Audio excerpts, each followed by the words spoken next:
আসসালামু আলাইকুম। নবগঠিত স্বর্ণগঞ্জ উপজেলায় আজকে থেকে প্রজ্ঞাপন জারি হলো যে মান্দান ইউনিয়ন 14 নং মান্দান ইউনিয়নকে আগামী দিনে 8 নং মান্দান ইউনিয়ন হিসাবে অনুমোদন দেওয়া হইল।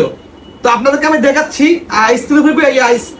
প্রজ্ঞাপনটা দেওয়া আছে, যেটাতে দেওয়া হয়েছে 1 নম্বর দেওয়া হয়েছে বশিকপুরকে, 2 নম্বর দেওয়া হয়েছে দত্তপাড়াকে, 3 নম্বর উত্তর জয়পুর, 4 নম্বর চন্দ্রগঞ্জ, 5 নম্বর হাজিরপাড়া, 6 নম্বর ছয়শাহী, 7 নম্বর দিগুলি, 8 নং ইউনিয়ন মান্দার ইউনিয়ন, আর 9 নম্বর রাখা হয়েছে কুশাখালী ইউনিয়নের এক এক সংযুক্ত তফসিলে করা হয়েছে। তো সেই হিসাবে আজকে থেকে আমাদের মান্দার ইউনিয়ন প্রজ্ঞাপন জারি হইলো। মান্দার ইউনিয়ন আগামী দিনে 8 নং ইউনিয়ন হিসেবে পরিচিত লাভ করবে। তো সেই হিসাবে আমাদের কাছে আজুর রহমান মুম্বাই আছে, আপনি একটু মানে এই বিষয়ে যদি বলতেন, আমাদের 14 নং মান্দার ইউনিয়নকে প্রজ্ঞাপন করে 8 নং ইউনিয়ন করা হয়েছে এই বিষয়ে আপনার মতামত কি?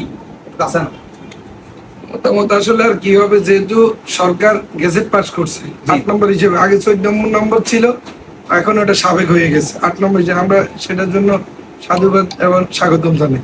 আমরা বর্তমান সরকারকে সাধুবাদ জানাই, যেহেতু ওনারা একটা প্রজ্ঞাপন জারি করে, আজকে প্রজ্ঞাপন জারি হয়েছে আজকে। তো সেই হিসাবে আমাদের মানে মান্দার ইউনিয়নকে 8 নং মান্দার ইউনিয়ন হিসেবে পরিচিত লাভ করবে। এটা হচ্ছে এই প্রজ্ঞাপনের মূল বিষয়বস্তু।